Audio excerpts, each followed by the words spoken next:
Hey, what's up everyone? My name is Cameron, and a few months ago I accepted a full-time offer from KPMG to join the company in their advisory group. I will be working for them in their Park Ave office in New York City, and I am extremely thrilled. I made a video a few months ago announcing that this was the job that I had accepted, and since then I've gotten a lot of questions and DMs and comments about kind of the process to get to that point of getting the offer, as well as kind of just the resume that got me to that level. So today's video is going to be pretty simple. I'm just going to simply show you the resume that I used to apply for that role, as well as all of the other full-time jobs at that point, and just break it down section by section. Plus, I will also have a link to the resume down below, kind of a template so that you can use it for your own resume if you see fit. So with this introduction out of the way, let's get into the resume. So I like to think that the format of my resume is pretty simple. It's pretty much what I was told to make my freshman year at UF. We have a class called Intro to Business where they kind of give you the Heavener template, as they call it. That's the name of our business school there. Over the years, I've kind of refined it to what it is now.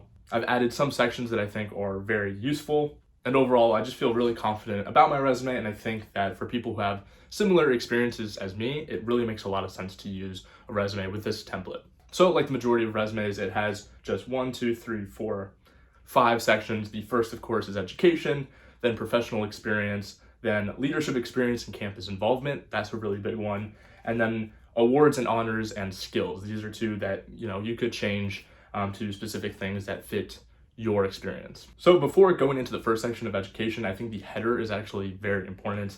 You can see on the screen now, mine is pretty simple. It's just my name, big and in bold. I think the problem sometimes people are almost too big or too bold, or not big and bold enough.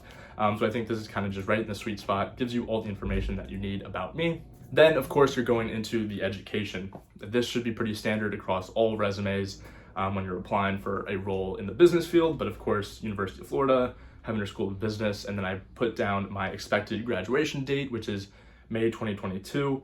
Then I wrote down my actual major. So that is the Bachelor of Science in Business Administration, Finance, and then my GPA as a 3.88.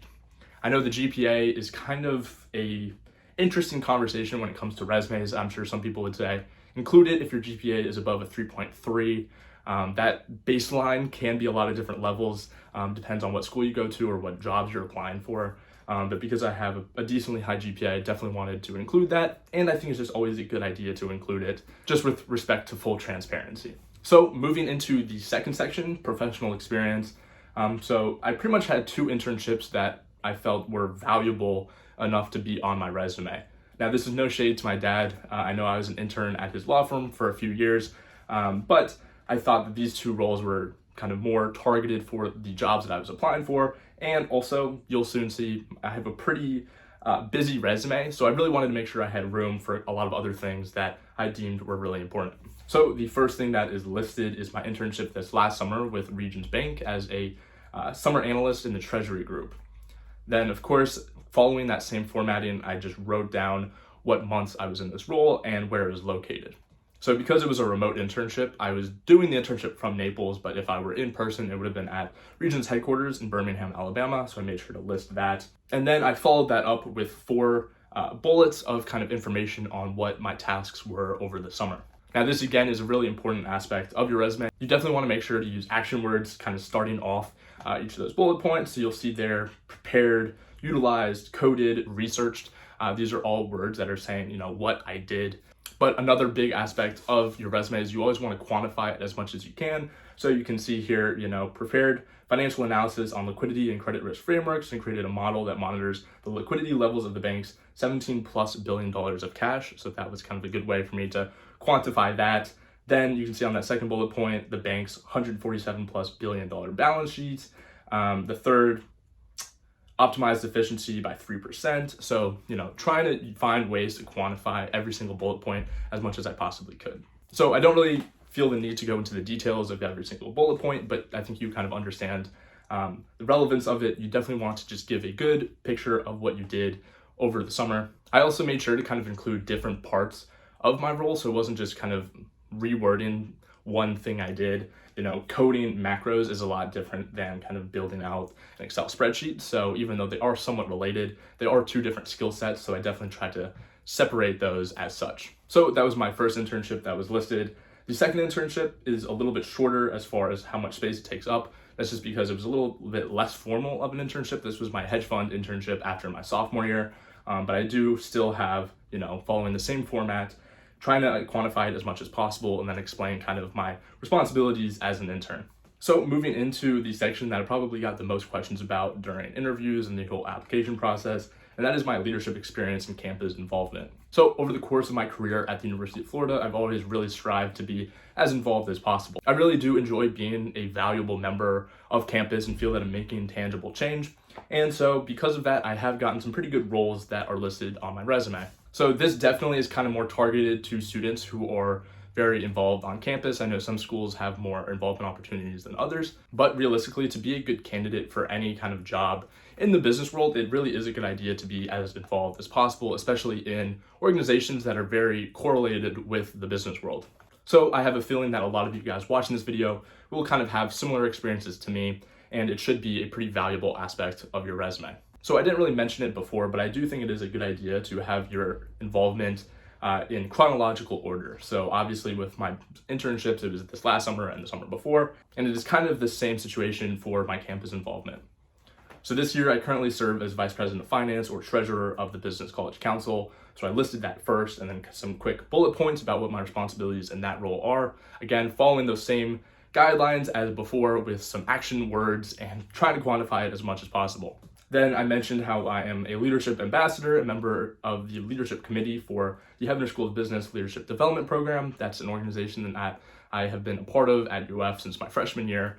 So definitely am able to talk about that in great detail. Then after that, my final involvement experience was Executive Secretary of Finance and Fees for the UF Student Government. I always ended up getting a lot of questions about this role just because it seems so correlated with the business world since it's Executive Secretary of Finance. And I think it really is important that for every single thing listed on your resume, you have to be able to talk about it in great detail. The worst thing that could possibly happen to you is for a recruiter or an interviewer to ask you about some sort of aspect of your resume and for you to be like, well, honestly, I didn't really know too much about it, blah, blah, blah. If you can't have a full-on conversation or answer various questions about something, I recommend you just don't even have it on your resume because chances are it will come up and it'll end up getting you in trouble. So here I have a small, just one line for other as far as campus involvement. That's because I have a lot of other campus involvement, but it didn't really fit on the page. So that's just being a TA for business law, which is of course the business school, being a member of the Student Honor Code, and then of course my fraternity and some of the honor societies that I'm a part of. So from there, we're really right at the bottom of the resume now. Not too much time is probably spent looking at this section, but I have a section for awards and honors. University of Florida President's Honor Roll, that's for getting a 4.0, so I listed out the semesters that I had that, as well as the scholarship that I have to attend the University of Florida on full tuition scholarship, so I have that listed. And then at the very bottom, I have a section for skills. So within skills, I have my certifications listed, so Microsoft Excel, and then this last summer I also got Bloomberg Market Concepts. Now, this doesn't necessarily differentiate me from any other candidate. These are pretty common certifications for people in the finance realm to have, but regardless, I do think it is still important to list it nonetheless. Then at the very bottom, the last thing, I have relevant coursework. So I've just listed some of the courses that I've taken at UF so far that I think would be correlated to roles that I am applying for. So this is the basic classes you would expect: finance, accounting, marketing, stuff like that, and then a little bit more into the depths of the core finance classes at UF, so financial accounting, reporting 1 and 2, debt, equity, classes like that. So with that being said, that is the entire resume right there. I definitely spent a lot of time looking at this and kind of working on getting it to look as nice and clean as it does. There's a lot on here. And of course, it is important to always have your resume as succinct as possible. You don't want it to be too busy where people kind of get lost looking around on the page. And like I said several times in this video, it is so important that you know your resume like the back of your hand.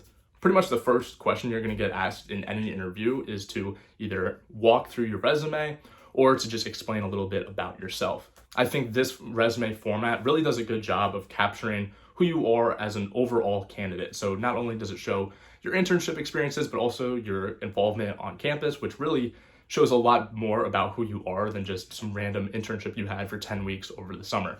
And of course, during interviews and the application process, it's not all about your resume. It's also has a lot to do with your personality and how you were able to express, what is on the resume. That really goes a long way, and I think is what helped me a lot, just because my experience through making all these videos, I feel that I'm able to talk things through a little bit more clearly or confidently than the average person. And I overall was just very grateful to be in the position that I was in when applying for all of these jobs. As always, if you guys have any questions at all, you can reach out to me on Instagram right here at Galbraith. I'd love to help you guys out.